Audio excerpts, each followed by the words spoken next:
Hello and welcome. Lovely to have you with us again. It's been a while since I actually did a video for Escaping the Dole with Cindy. And I was having to do a lot of catch up with myself because I was behind a couple of weeks, but it was impossible to do catch up. So I did cut my losses and start again with a new schedule. Hit a roadblock yet again with nothing was working. I just struck blank with so much to do and needing to get a schedule for Escaping the Dole with Cindy and a schedule for Blue Garden Cottage and working out what I was going to do. So I consulted ChatGPT for a schedule and plan for what videos to do what days, so that I could manage it, and it was very helpful. So I just had to adjust it to suit me and my lifestyle and family situation better. It was very helpful for that. I know a lot of people use ChatGPT. How typical is that? Neighbors cutting grass. Today, the grass is wet. It's been oh, there. Every effort, there seems to be opposition, but I will not give in and I will not give up. Anyway, back to AI and ChatGPT. I know a lot of people suggest, and all the gurus suggest, using AI to write your blogs for you, or your podcast scripts, or your YouTube scripts and things like that. I tried co-host AI on my Buzzsprout podcast, just the free one, the free trial, just once, because you only get a once trial to see if you like it, and then you decide whether you want to take the paid application or not. It was very quick actually at uploading the podcast, and then what it does is automatically create from your podcast, it creates a blog, creates show notes, chapters and snippets to share for promotion on other social media like Instagram or Pinterest or something like that. So it was very impressive and very quick at doing that. But when I downloaded and read through the blog, I wasn't very happy with it. It wasn't exactly how I speak, and I like to write the way I speak, and I want things to sound the way I would say something. And I mean, obviously they say if you're going to use AI for scripts and show notes and things like that, then really you're just using it as a guide, because you need to adapt it to make it yours. You're only using it as an idea to get the ideas, and you make things yours. And by the time I'd edited the blog scripts, I thought I might as well have written it myself. And there wasn't as many chapters for the different topics as I would like, so that people can skip through to whatever chapter they want to hear instead of listening to the whole podcast. So I just decided, well, no, because that was going to cost me an extra £10 a month, and I'm already paying for a paid subscription to Buzzsprout for my podcast, because the free podcasts, they don't hold on to your podcasts for more than a certain amount of days. With Buzzsprout, it's 90 days. It doesn't get archived, and once that period of time is up, there's no podcast left. You only accept what's current within the last 90 days.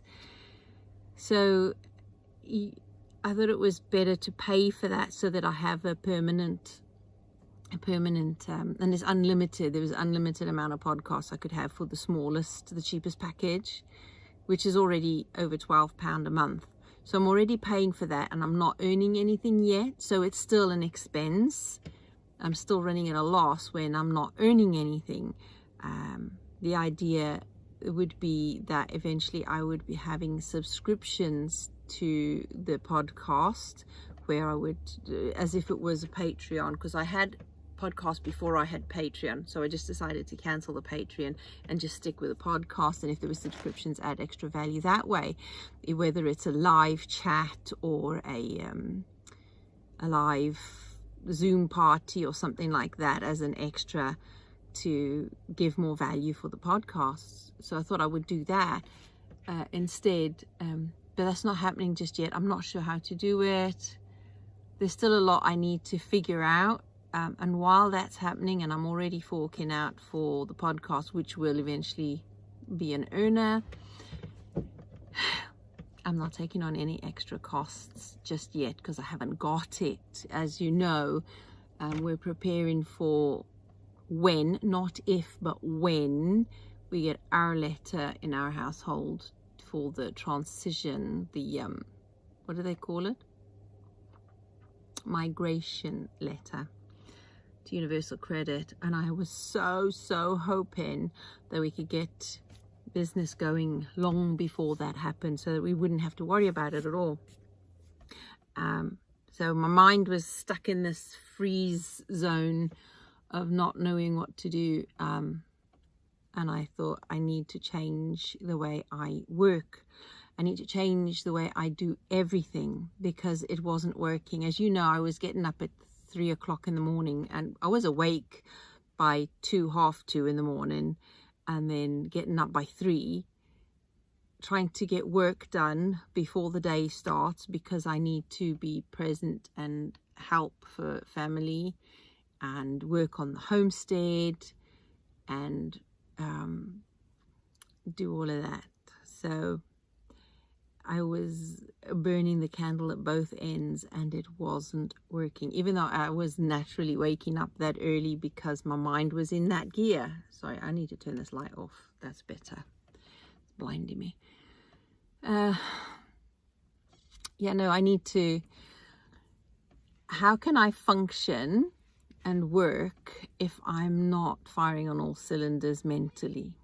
So now I've got to whisper a little bit, so excuse me a minute while I'm trying to whisper so she doesn't hear me. Oh, I gotta do this. See, this is one of the problems. When you share your home with extended family and there's nowhere to work except the shed, so to speak. Oh, folks. I think I did. If you go onto the Blue Garden Cottage channel, I'll show you, I'll be making another video very soon about changing the veranda around, which we made to be able to use the garden in all weathers. And I wanted it to be a garden room. That's the problem with working in a office with a window that has a view, is you're distracted. And you know by now how easily I am distracted. Yeah, working on it. Anyway, so the changes I'm making is, firstly, as you know, I am a first things first person. That's on my blogs. If you go into the description box underneath, I list the blog address for both blogs, for both Escape the Dole with Cindy and Blue Garden Cottage. I always list for both on both channels, and I cross-reference both of the businesses on all the blogs for both blogs as well, for both elements, so you could always find both easily. Anyway, in the blogs and in one or two of the videos on this channel, I discuss that first things first has to come first, because without the first things coming first, everything else doesn't work. And that's exactly where I came to. Things work for a little while and you get into a swing and suddenly things start to go wrong and they're not working anymore, and you have to change it up a bit and start again and go back to first things first, because along the way you get distracted. That's me. And or you go off on a tangent, which I regularly do. I do go off on a tangent with things. So I had to get back to first things first. And on this channel and in my blogs and in my podcast, I work on the principle that everything is holistic. So even though I am using this platform as a premise for escaping the social welfare system, It also includes self-reliance and specifically mindset, well-being, financial self-reliance, and escaping the system. So because they're all connected, that's why in the blogs I was starting the series of health and well-being as a start to getting yourself in the right mindset and physical and mental state for being prepared in your preparation for leaving the social welfare system. But I couldn't, because of what was coming up and the urgency of the change of government policies. That's why I did the social welfare reform series. And I think that it's just a 3-episode series, and I'm getting back to health and well-being for now because it is so important. And even though I've ended that series of blogs, I'm carrying on with the efforts for Escaping the Dole, and as I have new information and new experiences, I'll share that with you. But in the meantime, I'm focusing on health and well-being, mental mindset that helps you to prepare and to do that. But I have to do, in my life personally, I'm doing both at the same time. I can't do the mental preparation first and then start to prepare to get off the system. I have to do both at the same time, because for me to be able to create the content that I will be using as income, I need to be firing on all cylinders. And that starts with sleep, because I've done the sleep stealers and the value of sleep, the importance of sleep blogs. I don't know if I did it for the channel or for the podcast, because I wasn't harmonizing everything at that time, which I will be now. I'll be harmonizing the podcast, the blog, and the videos so that they all are in agreement and elaborating on each other. The videos on the channel should be deep diving into the blog content, because the blog content is a small article and the video should be deep diving into them. So I'm going to harmonize all of the content that I create so that they follow as a pattern. So I'm still figuring that out. I'm working on that, and I hope you'll be patient with me as I figure that out. In the meantime, as I said, sleep. I go to bed by 8:30 at night, 9 o'clock. By 9 o'clock, I'm in bed, or try to be. It does take a little while to fall asleep, or allow sleep to come to me. Let's change the mindset there. And excuse me, I am going to be trying to edit a lot less as well. So you're going to be getting this with all the ums, the ahs, the coughing, the sneezing, and all of that horrible ugliness that you're normally supposed to edit out of videos.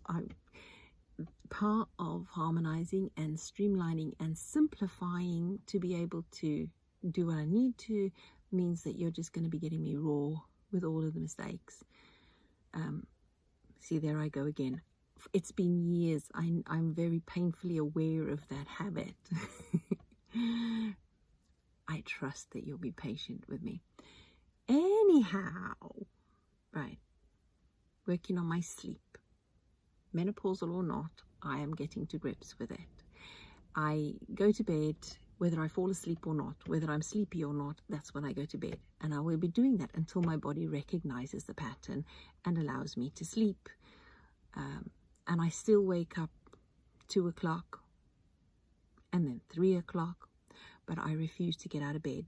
Now I stay in bed. My body will eventually recognize that I will not be getting out of bed until at least 5 o'clock, so that I get I try to aim for at least 7 hours sleep per night, because I have to look after my brain, I have to look after my physical and mental well-being, and not sleeping has a lot of negative consequences for all of the above. So sleep is the first thing, and then exercise and spiritual well-being, all connected as a holistic topic.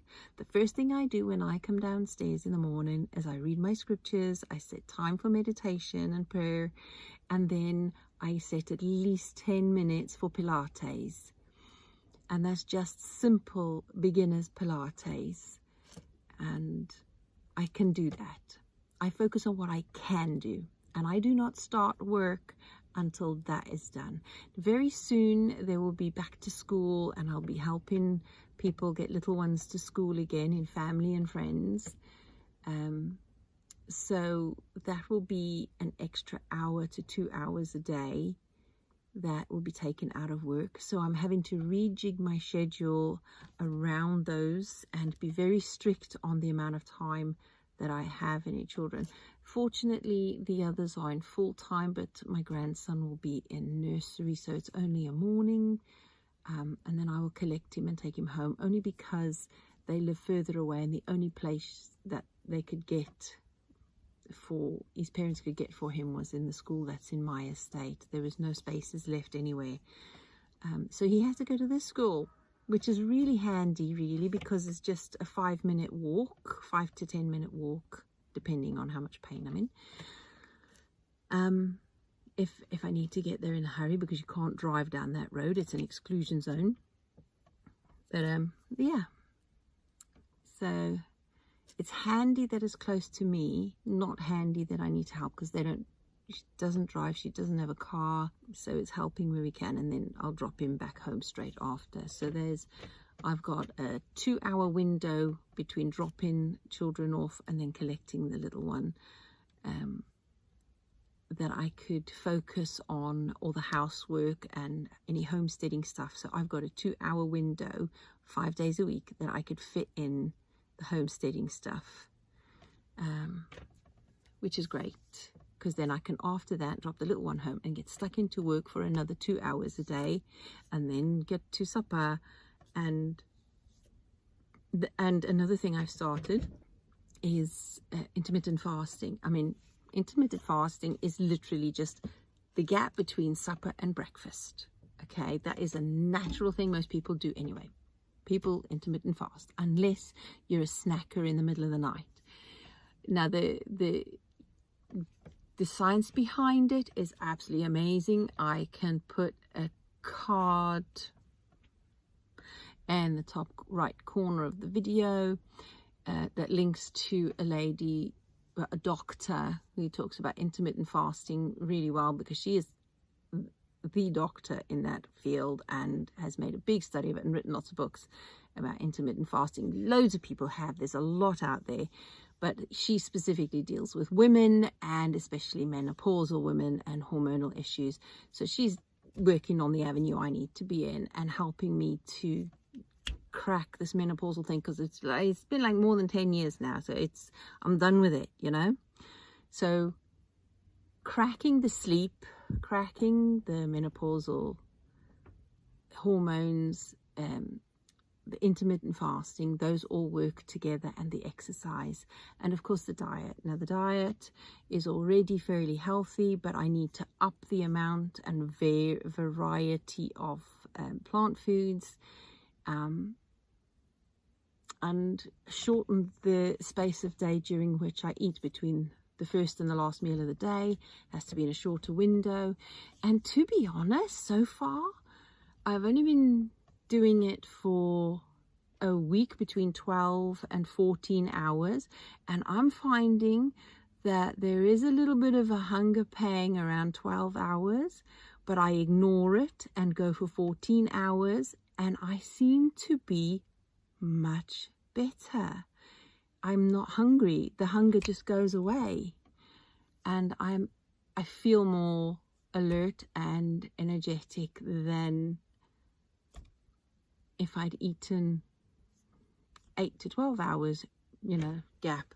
So, excuse me, it's warm in here with the door closed and no windows open. Yeah, so I'm finding so far I can notice some improvement so far, but I think I need to be doing it for a lot longer and experiment and see just whether it's 12, 14, 16, whatever hours that works best for me. And we generally find, hubby and myself find, we generally only eat breakfast and supper anyway. There's only a little snack like a fruit or a packet of crisps or something like that in the middle of the day, which we could improve on. So yes, only something light or snacky in the middle of the day, in the middle of that breakfast and supper period. So yeah, so focusing more on health and well-being to sharpen my mental clarity, to rein in the hormones and get to grips with this now so that I can function better and be able to put in the energy and focus I need to the businesses. But while I'm doing that, I'm also trying to figure out and focus on what exactly it is I need to do. That's another video for another time. But so far, I just wanted to share with you that for now, I am redirecting the way that I do things, whether it's work, whether it's homesteading, whether it's family, everything, my health. I have to redirect, reorganize, and reset. Personal reset. I have a video on my other YouTube channel talking about a personal reset. It was such a dirty word for so long, and it still is because of certain organizations. But it's a nice word for a personal reset. It means returning and coming back to, resetting your compass to align with your destination. And my destination is escaping the system, getting self-reliant to the point where we have excess enabling us to help others, and that on the way I am helping others as well. That is the destination, that we will be financially free, that we will have future security and be able to help others on the way. That is the destination. So I have to reset that compass every now and again because I can veer off if I'm not keeping my eye on that goal. So that'll be another video for another time as well. So I think, I can't even remember what I was speaking about in the last blog. Let me have a look here. Oh, that's right. The last Escaping the Dole blog is to do with needing this reset, hitting that roadblock, and then putting on the pressure, finding that putting on the pressure actually makes us work more focused. Putting on pressure helps us to focus because we're suddenly a deadline. So I'm setting myself deadlines and reinforcing the fact that I am the boss of me.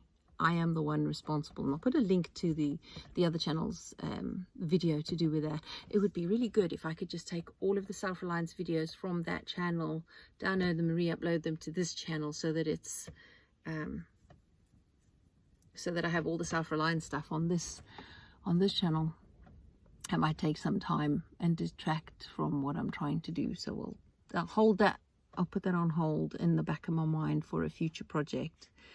But yes, it was reminding myself that I am the boss of me, that I need to redo my self-assessment, my semi-annual self-assessment, because those who've watched the other channel know that every year in December, the last week of December, is my annual self-assessment that I do for myself, keeping track, checking my business plan to make sure I'm still on track with my goals and where I want to be. It's that resetting of the compass thing.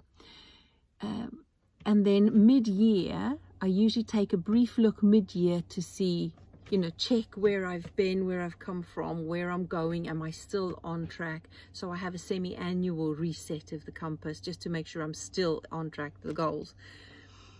And I haven't done it this year. And I think it's one of the reasons that I hit that freeze frame moment. Freeze frame. Because I hadn't done my self-assessment. So that is what I've been busy doing and what I'm still doing in that personal compass reset, putting on the pressure, because now I have, and I did work out a schedule where I would have the blog and then the video content aligning with that, and then the podcast as a general chat about that, and hopefully more interactive. So that's where I'm at, and that's where we're going from now on. I am still going to have, I think I'm going to work 1 week to do with the health and well-being, and then the next week maybe a catch-up on the progress with Escape the Dole, so that I'm keeping up the two, because they have to go side by side as a holistic approach to, you know, we can't have one without the other. That's where we are. That's what I'm doing.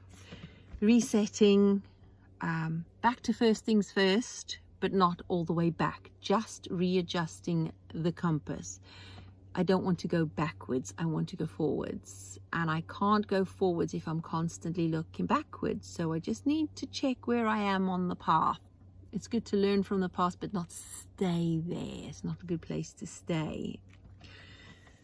Oh, do you get anything that I'm saying? Do you understand where I'm coming from? How are you managing your how do we call it, your holistic goals, your holistic achieving of what you need to do, your compass? How are you managing your compass? Let me know. It's nice to have a chat about that. At this point,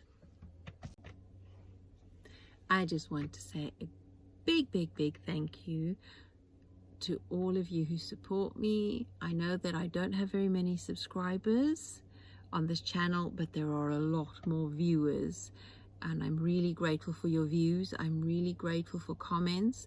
I would be even more grateful if you would like, subscribe and share as I ask on all my videos and both channels and everywhere else. It really does help. Subscriptions are not as important as the views and the comments, the interactions. They are extremely valuable and they help. If you really want to support this channel, then that is far more helpful than subscriptions, people subscribing to the channel, but I would appreciate them anyway.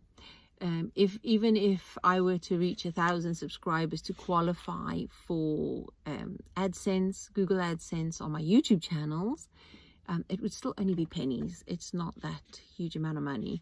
I am still going to be focusing on books as well, and I wanted to do courses, but I don't think I'm going to go down there just yet. I would rather do coaching or consulting.